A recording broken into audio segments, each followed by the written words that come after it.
خدایا پاک ستا شان شاعر ولا چیټ دی راځو کاغذ نو چیټ نه مو وای کنه دوايانو نمونه ونه وي شما کوا خان خیل یم دومره مین دربان نیم مړ بشما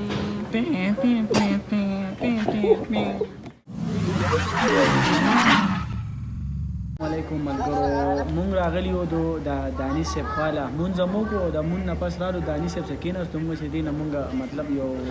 شارټکټ یو خبره دوتې والو که نه دانش صاحب تاسو څنګه یې خیر دی تاسو دا شاعري د کم وخت نه شروع کړله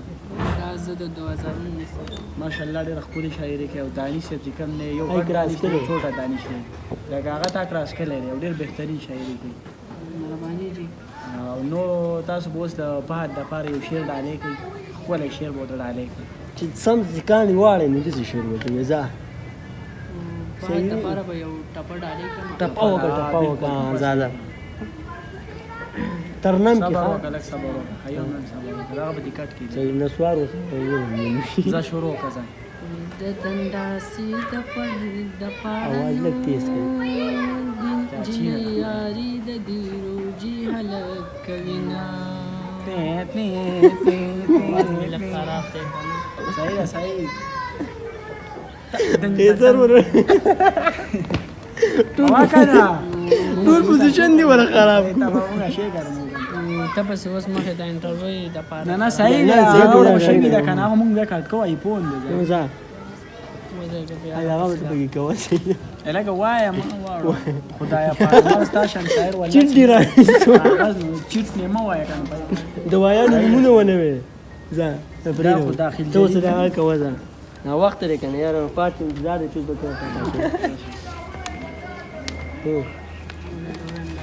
نه راوړي ولا یاره که خیر ولا یاره که تیز کال ته چې زی اخر بلال شي ما ته ګړی بګړی موایا چې زما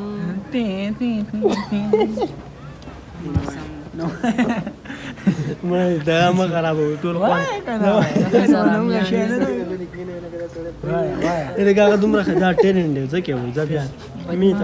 شما کوا خان خیل یم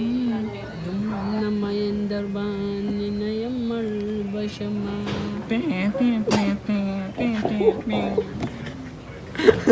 مړه پرې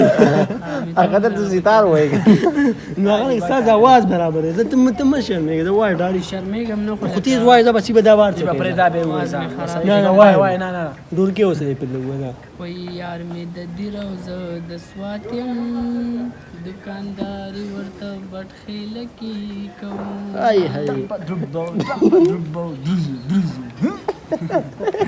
او راشا ملاقات لا